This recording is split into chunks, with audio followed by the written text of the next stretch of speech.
Welcome back. I'm Barry Craig. Many political observers, including my guest today, predicted that the biggest news out of Frankfort this session of the General Assembly would be the budget. Well, the lawmakers gathered in Frankfort not very long until a great big story developed, and it's not about the budget, it's about leadership in the House of Representatives. With me today to discuss new leadership in the House of Representatives and other political topics is our resident political guru at the college, Professor Gerald Watkins. Welcome to the program. It's always a pleasure to be with you, Professor Barry Craig, one of my heroes, and so I'm thrilled to be in your presence and on your TV show, which enjoys the highest ratings of any show in Western Kentucky. Right, and then after anyway, we'll move on that. Back to the leadership. The longest-serving House Speaker, Jody Richards, was rather unceremoniously dumped. What's your take on that? Yeah, Barry, that was front page news. It was, I felt like a kind of earth-shaking tremor of great magnitude. I don't think anyone really expected that. Jody, as you said, had been the longest-serving speaker in Kentucky history. And everyone that seemed to have a gauge on that race all felt like that Jody would win, that it would be close, but Jody would win. Didn't feel like he really had made any new enemies, and he's a very likable gentleman and seemed to be relatively fair in the way he operated and giving everybody a chance to get their legislation up. And so that was a real surprise that he was unseated by Greg Stumbo, who used to be the majority leader for 19 years from Eastern Kentucky, who was Attorney General, ran for governor, lost, and made a comeback. When his old House seat was vacated, he won re-election and then turns right around and runs for Speaker and got elected. So, real surprise. Now, this, of course, was a secret ballot vote, right? It was. So we don't know for sure, but you're beginning to see stories where people indicate how they might have gone. And you're right. From what I've read, Richards thought he had the numbers. What are you hearing as reasons cited as to why he was deposed? Well, what I was told was there was only 2 votes separating the two. And Jody has a lot of strong loyalists, particularly from Western Kentucky, as he's from Bowling Green. And usually leadership is balanced from the different regions in the state, but this makes it tilt really heavy Eastern Kentucky. That was another reason why I thought Jody would get reelected. But it seems to be that some in the General Assembly, particularly the new freshmen, I think, was the ones who put him over the top. From what I hear, and they wanted some strong leadership, someone to go toe-to-toe with David Williams, a strong Senate president, Republican, and Jody's really a nice guy, and he will stand up for himself and the Democrats in the House, but Stumbo's probably more of a pit bull, if you will, and probably that was a reason for some of them. I think another big factor was I know Jody Richards personally is opposed to casino gaming expansion and tried to stay out of it as the governor pushed that part of his legislative agenda in the last session. But I think the governor was a little aggravated that he wasn't out there supporting his agenda. And so while the governor wasn't overtly involved in this race, I think behind the scenes perhaps he was. And at any rate, I think there was some pressure there, even if he wasn't actively involved in soliciting support. And so I think he was probably pretty happy that Greg Stumbo won, because Greg is a strong supporter of expanded gaming in Kentucky. I think you're right, and I'd heard people talking about this matter of style, that David Williams is a sort of take-no-prisoner politician, kind of in the Mitch McConnell mold. Richards was much more laid back, and that Stumbo, it is believed, is much more of a take-no-prisoner type politician. I think you're exactly right, and that is their personalities, and David Williams does have a really strong, as you said, take no prisoners. I mean, he plays hardball with everyone, and perhaps maybe some of the younger Democrats felt like they needed someone to stand toe-to-toe with him, and maybe Greg Stumbo might be have the better personality to do that. But that's a shocker, though. I don't think very many people foresaw that coming. Now, Stumbo had been planning on this coup, if you will, for quite some time. This is not something he just came up with. This was his goal just about as soon as he got back in the House, was it not? That's exactly right. Just as soon as he got elected to his old seat, then he immediately began making phone calls and launching a campaign to become the next speaker. Mm-hmm. You know, that's a dangerous thing to do if you lose, because if you go after there's an old expression. If you shoot the king, you've got to kill him, because if you wound him, it just makes him that much dangerous. So that was a real risk on the part of Stumbo to do this. It was, and had he lost, he would not have had any. Been in the doghouse for years. He would have. He was offered a committee chairmanship not to run, and turned it down and decided to risk it all and see if he could get the speaker's job, and he did succeed. But yeah, that was risky behavior Yeah. in the state house, and yeah, if you the speaker is a very powerful person. Oh, it is. They decide committee assignments, and if you want to get reelected and you want to be able to help your district, then you need to be on good terms with the speaker. So would you suspect that Speaker Stumbo will reward his friends and punish his enemies? He says he won't, but I'm sure that there will always be those memories, and being human, certainly when you have a close call coming, you're going to go with your friends and supporters, and I'm sure Greg won't be any different than anyone else has been. I don't know him well enough to know whether he holds a grudge or not, but he says he doesn't, so we'll see. Hopefully it will not hurt Western Kentucky, because some Western Kentucky lawmakers have some chairmanships, and there was some concern that some of those may lose those positions and be on the outs with the new speaker, since obviously they all supported Jody Richards. But they've been reassured by Speaker Stumbo, that that's not going to be the case. And so if he lives up to that, and I guess there's every indication he will, then perhaps Western Kentucky will not be hurt. Mm-hmm. One of the chairmanships that's open is education. Maybe by the time this program is broadcast, it'll be filled, but it hasn't been filled to your knowledge. Do you know of anyone who is they're maybe looking at for that position that was vacated by Frank Rash? I haven't heard. I don't know who is next in line in seniority, which should have some play. Well, is it Mike Cherry on that committee from Princeton? No, he's chair of the State Government Committee, which is one of the three most powerful committees in the House. Okay. So I don't know if he's on the committee or not. He may be, but he certainly would not be considered for chairman, because he's already chairman of state government. He likes that, and he wants to stay there. Yeah. They redraw districts every 10 years, and so that's a lot of power, and Mike likes that position, so he won't give that up. So I don't know who the next education committee chair might be. I'm not sure. But that's going to be one that'll have to be filled. Yeah, and that'll be vitally important for us. Right. Exactly. Exactly. Well, moving on then to political issues, obviously the budget, where the axe will fall, where the knife will cut. It's going to be tough, and it's the thing that all politicians hate to have to do, but what are you hearing about budget cuts?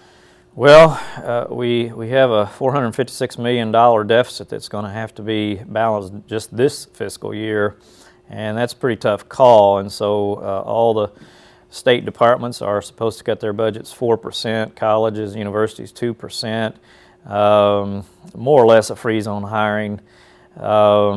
And so it's going to be pretty tough, but they're probably going to they're certainly going to look at enhancing revenue. And that's a euphemism for raising taxes, isn't it? Right. Okay. I know how politicians are about that, right. So the taxes that appear there's to the be T word, right. Most likely to be raised are basically what's called sin taxes, and the number one would be on tobacco. And right now, Kentucky, I think, has 30 cent a pack tax, and the governor wants his proposals to raise it to $1, so it'd be a 70 cent a pack increase. Should raise about $156 million, what I've been told. there seems to be some pretty widespread support for that. Because in the past there hasn't been, has there? That cigarette tax has not been. Kentucky used to have the second lowest cigarette tax in the nation at about 3.5, 4 cents a pack. I think it was 3.5 cents a pack before it went up, and it was a huge fight in the General Assembly to get it to 30 cents. But nationally, the average is like 70 cents a pack, and so all the states are raising. And even the tobacco states are. Yeah, North Carolina, Virginia, they're all raising there because people are going to smoke no matter what. One, because they're hooked, but and they don't complain that much, and so that's why I say these sin taxes. You hear a little grumbling, but no tax increase is safe really, but they're probably the safest if you want to raise taxes. And so that would raise some significant revenue, about a third of the deficit right there, to go to $1 a pack. So I really think that'll pass. And then, well, getting back to that issue, of course, being Kentuckian as you are, it's amazing in our lifetime how tobacco has fallen out of favor. I was thinking the other day when we were in college, people smoked in classrooms, teachers smoked, students smoked, everyone smoked. Yeah. And now you have situations where you have cities in Kentucky that have banned cigarettes from public places, which is amazing. So I think the trend, the tide is definitely flowing in the direction of where even in Kentucky people would tolerate a pretty hefty cigarette tax. Oh, you're exactly right. It hadn't been very many years ago where I noticed a certain U.S. senator, every time he got out at a political event, he'd light up a cigarette. And I think the biggest reason for that was the political statement that, Kentucky's a tobacco state. Would that have been a Kentucky senator? It would have. Named Wendell Ford. It would have. Exactly. Yeah. I remember, I saw him do it lots of times. He did it every time, but again, I think it was a political statement more than it was his habit. Right. And but yeah, tobacco was king in Kentucky, third largest tobacco producing state in the country. But you're right, that is the trend, and it's just in just recent years in Kentucky. Now there are 12 communities that are smoke free, including Paducah.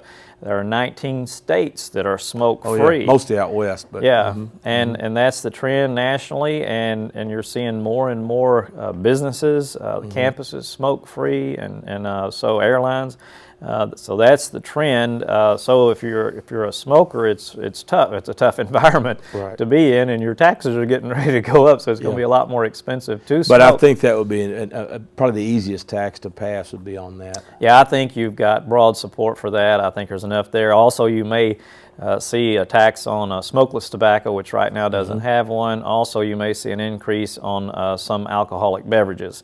That's again in the sin area, so-called sin taxes. But again, they're the easiest to pass if you got to pass a tax increase. And $456 million is an awfully tough hit to cut revenue that much. So I think most of the lawmakers feel like they've got to enhance revenue or raise taxes in addition to the spending cuts. What about casino gambling? We want to hear about that again?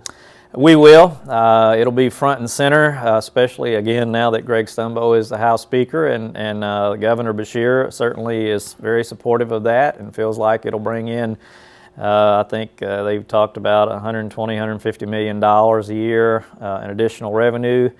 Frankly, I don't think it'll ever pass in Kentucky. Gaming interests have tried to get some legislation passed now for the last 8 years, and I've had no luck doing it.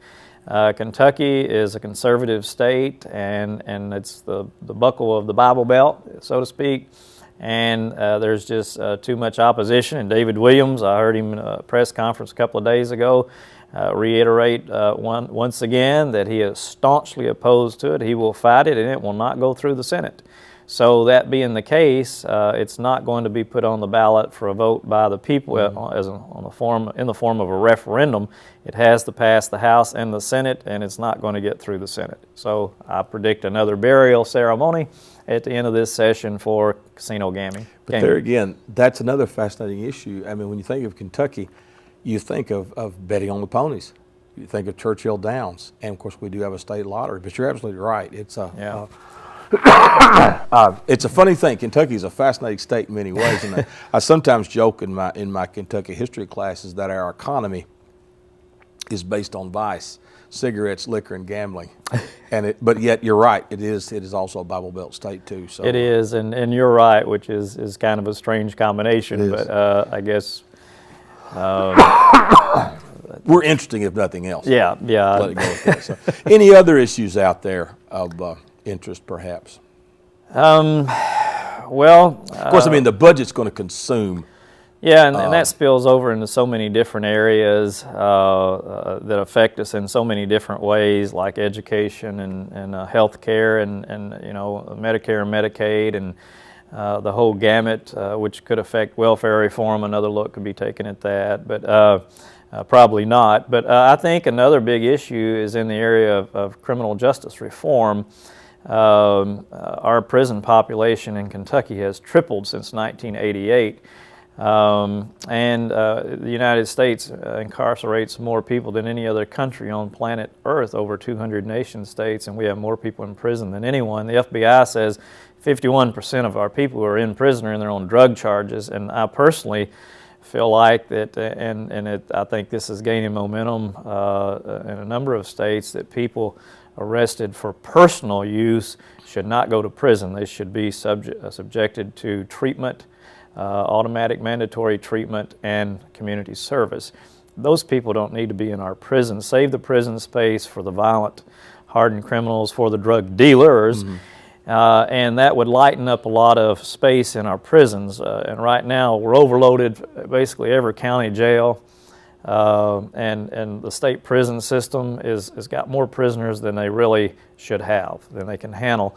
And so the governor has got to look at, and he is, at how to reduce those numbers, how to reduce the cost in a way that yet also protects the public. So it's a very tough task, but I think it can be done. To me, the avenue that makes the most sense is to do just what I suggested, and that would clean out a lot of people who have no business being in prison and make room for the more hardened, more violent prisoners. On the topic of politics, Kentucky very much went against a national trend on November the 4th. The Democrats in Kentucky, I think nationally, had written off Kentucky as a possibility of going into the Obama camp. But the Democrats at the same time were hoping to make inroads at the state level and didn't do all that well. Any thoughts on that? Yeah, your analysis is right. In a year that favored the Democrats in every issue, from Hurricane Katrina, the war in Afghanistan, the budget deficit, you name it. Bush has the lowest rating of any president in years, and Congress not much better. But anyway, it was an election year for the Democrats. President-elect Barack Obama won big time nationally. He only got 37% of the vote in Kentucky. I think probably the reason he was painted more as a liberal than he is. I think he's a pragmatist, and he's showing that he's more center of the road. He's not an ideologue at all. I think he's a pragmatist.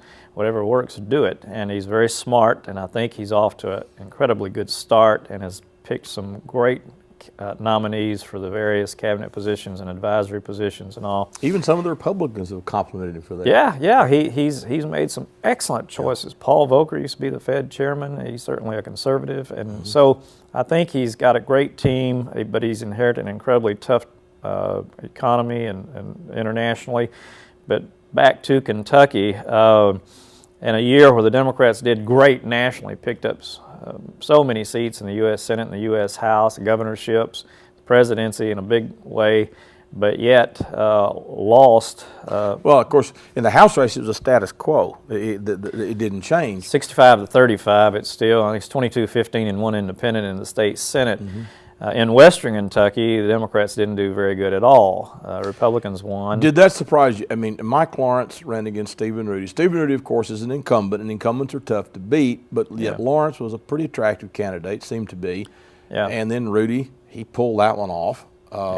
Anyway, have you heard any thoughts as to how? Well, you're right. It is tough to beat an incumbent. Of course, this election year, it was a negative to be an incumbent, but particularly a Republican incumbent. But Stephen is a moderate. He's tries to reach out to the other side, work with the other side, and kind of works in a bipartisan fashion. And a very likable person. His family is well thought of. He was going to be tough to beat. I thought it'd be really close, but a lot of people felt like Mike would win that race. And so you had two really strong candidates, but I think Stephen, just being an incumbent and being a likable incumbent, and a district that's favorable to him and his family, he was going to be tough to beat. And those river counties, sometimes they, just like in sports, they're a little bit resentful of McCracken County, and Mike was a McCracken County man, and Stephen is Ballard County, so was anyway. So that made it tough for him, but that surprised a number of people that Mike lost that race. And then in the 3rd district, first time in Kentucky history that you had a Republican. That shocked a lot of people. But and getting back to that race, I think you and I were talking before the election. Housen how many Republicans did they go through before he would take that? I was told that the Republican Party chairman had called 10 potential candidates to try to persuade someone to run, and they all told him no. So you would think, based on that was a slam dunk. Plus the fact that when Brockenborough ran, how bad did Rash beat him? Well, it was like 2-1, just about, and then it's a 2-1 Democratic Party registration. The demographics of the city, mostly city House district, should indicate, and always has, that a Democrat would hold that seat, and they always have. First time in Kentucky history. And his opponent had excellent name recognition, been in office, I think, for 14 years at the local levels, as city and a county commissioner. Brent was a very attractive candidate and very intelligent, had an MBA degree and investment advisor. His father is a physician, a brother's a physician. And so he's active in the community in different ways, hadn't been politically, and ran a very strong campaign. And that was a shocker to an awful lot of people, and that he won that race. So, what have you heard from the state Democrats about that race? Anything? I haven't heard much. I do think because of the lack of success of Democratic candidates in Kentucky, the Democratic Party chairman appeared, at least for a brief period of time, to maybe be in a little difficult position. But that's Jennifer Moore, who is from Paducah originally, Lonoke. Yeah, but she held on to her position and apparently has the confidence of the governor, so she weathered that storm. But it was a difficult year for Democrats in Western Kentucky, particularly. Well, going down, of course, down to my neck of the woods in Mayfield, Carol Hubbard was defeated. Did that surprise you? Yeah, it did. It did. I know both of them very well, and Ken Winters is a gentleman and the incumbent, and 74 years old, and I thought because maybe of his age and I know Hubbard's very aggressive and a hard worker. I thought he would outwork Ken, and I really thought Hubbard would win that race. I did after he beat Ricky Johnson so convincingly in the primary. I thought Hubbard has got it in a jug at that point, which is why I don't bet on politics and sporting events ever.